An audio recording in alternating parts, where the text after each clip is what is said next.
Sampurasun, Rahayu Sagung Dumadi, Rahayu Bagja Waluya, Laju Mulus tina kanan pamaksadan. Kawan-kawan dimanapun berada, semoga dalam kesempatan ini dalam keadaan sehat, bahagia, dan senantiasa selalu ada dalam kesadaran.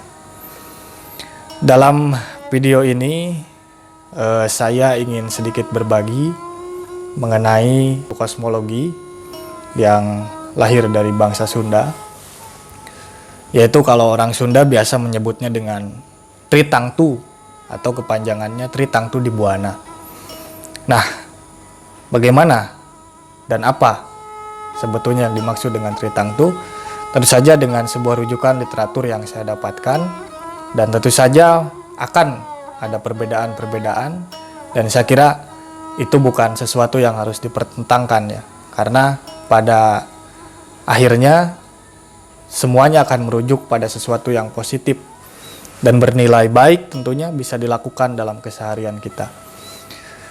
Bahwa sistematika pola 3 ya dalam budaya Sunda berawal dari ketentuan alam atau bahkan dari ajaran Sunda sendiri, yang mana ajaran Sunda merupakan adab atau atikan atau pendidikan ya, nantinya menjadi sebuah pola pikir atau pandangan hidup manusia.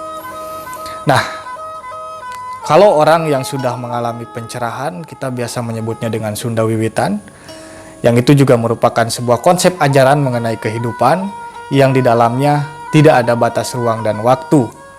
Kalau dalam naskah Sunda itu ada kata niskala yang berasal dari kata nis yang berarti tidak atau tanpa. Lalu juga ada kala yang berarti ruang atau waktu.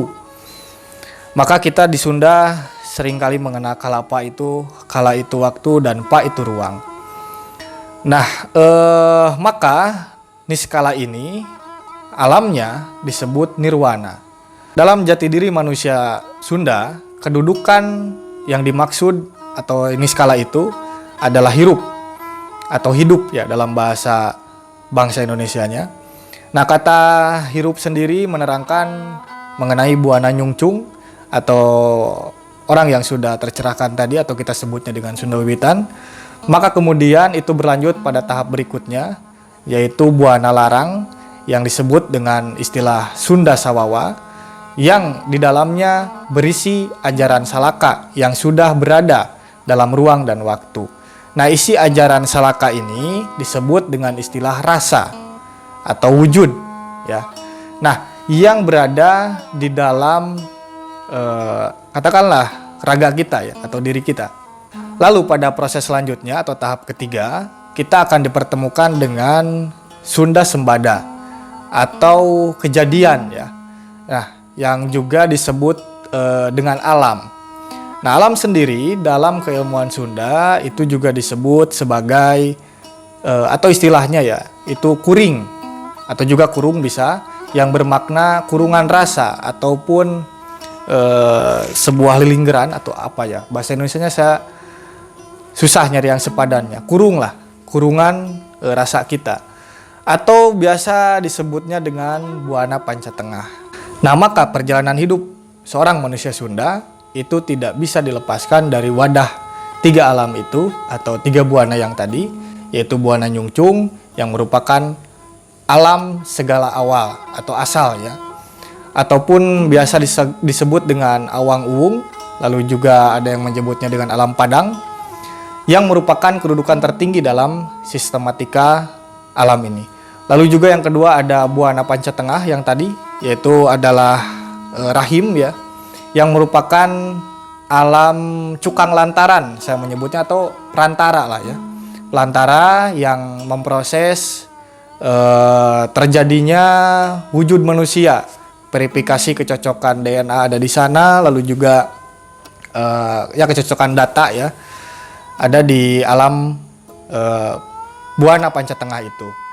Lalu juga di sana manusia memasuki fase jagat wayang-wayangan. Lalu yang ketiga ada Buana Larang. yang merupakan alam makhluk atau alam pawenangan. Maka orang Sunda biasa menyebutnya lalampahan di alam pawenangan, kira-kira seperti itu. Nah, lalu Tritangtu ini melahirkan 3 butir nilai yang biasa disebut dengan adil palamarta. Adil terbagi 3 di sini. Yang pertama ratu, yaitu menciptakan rasa keadilan untuk semua pihak, baik itu diri sendiri ataupun orang lain, untuk kepentingan bersama, kepentingan katakanlah kalau sebuah komunal itu negara ya. Lalu juga resi, benar menurut keyakinan diri, benar menurut kelompok kita, benar menurut semua, untuk juga kepentingan bersama. Lalu juga rama atau biasa disebut dengan sebuah kedaulatan, berdaulat atau merdeka lahir batin. Kalau dalam Sunda ada yang disebut tesirik pidik jaya kaniaya, tesudi ngajajah, tesudi dijajah. Nah, yaitu untuk kepentingan semua pihak, baik itu pribadi juga maupun kepentingan bersama. Lalu kemudian Tritangtu di Salira dan Tritangtu di Balaria. Balaria itu umum, Salira itu pribadi. Pada implementasinya dibagi kembali menjadi 3 bagian, yaitu batur sakasur atau keluarga, atau katakanlah saudara-saudara ya. Lalu juga batur sadapur atau masyarakat umum atau suatu kelompok komunitas dan lain sebagainya. Lalu juga batur salembur atau juga batur sanagara atau katakanlah sebuah tatanan negara. Nah, lalu juga ada Tritangtu di Buana yang diimplementasikan atau diaplikasikan dalam sebuah tatanan negara atau pemerintahan katakan, itu dibagi menjadi 3. Kalau tadi ratu duluan, sekarang yang duluan itu adalah rama. Rama merupakan pemegang hak ya, pemegang kekuasaan tertinggi di sebuah wilayah regional, misalkan teritorial, ajaran atau kerajaan atau hukum dari sebuah negara. Lalu ada resi yang merupakan pemegang kekuasaan tertinggi dalam ajaran dan hukum di sebuah negara. Lalu ratu yang merupakan pemegang kekuasaan tertinggi secara wilayah pemerintahan teritorial negara. Hatur nuhun, sampurasun, rahayu sagung dumadi, rahayu bagja waluya, laju mulus tina kanan pamaksana.